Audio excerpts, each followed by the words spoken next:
Samantala, layo ng Administrasyong Marcos Jr. na baguhin ang mga lumang pulisiya upang mas paitingin ang kalidad ng buhay ng mga Pilipino.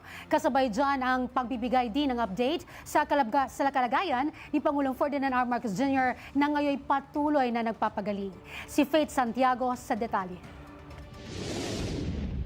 Kailangan padaliin ang pamumuhay ng Pilipino dahil ang sistema ay kailangan nagdadala ng ginhawa sa tao, hindi sakit ng ulo. Iyan ang binigyan diin ni Pangulong Ferdinand R. Marcos Jr. sa kanyang pinakabagong vlog hinggil sa paglikha at pagpapaigting ng mga polisiya na aniyay bahagi sa naghuhulma sa ugali at kultura ng mga Pilipino. Ipinaliwanag ng Pangulo na bukod sa paglikha ng malalaking proyekto o mga programa ng pamahalaan, isa sa mga tungkulin nito ay ang magpakilala ng polisiya na dapat magpapagaan sa buhay ng mga tao. Tinukoy ng Pangulo ang ilang lumang polisiya sa bansa na aniyay outdated na, katulad ng paghahanap ng ID upang makapagpagawa ng ID, pag-fill out ng duplicate at triplicate na forms, pag-require sa physical appearance sa registration, at iba pa na siya namang tinutugunan ng pamahalaan sa pamamagitan ng eGov app at digitalization nito. Isa na nga rito ang implementasyon ng no confiscation ng physical ID ng LTO, bunsod ng digital license.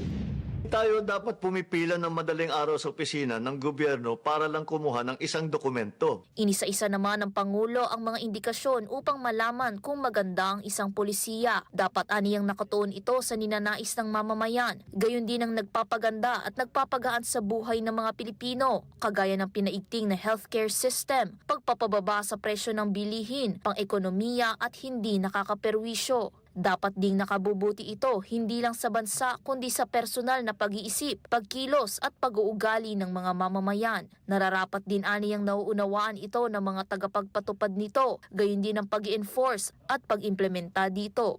Bukod dyan, mababatid na naipatupad na rin ang 50% off sa beep cards ng mga mag-aaral at PWDs, libreng biyahe ng pamilya kada linggo, zero billing policy, free wifi sa bus at tren at iba pa.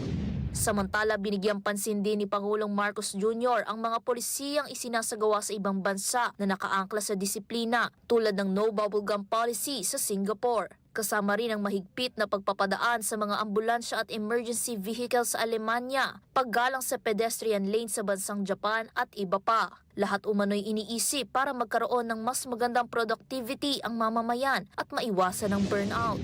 Para sa punong ehekutibo, marami pang pulisiya ang kailangang baguhin at i-revise sa bansa. Bukas naman ang Pangulo sa anumang suwestyon mula sa mamamayan para sa mga Pilipino. Para sa totoong balita sa Bagong Pilipinas, Faith Santiago, 13 sa tanghali ng Congress TV.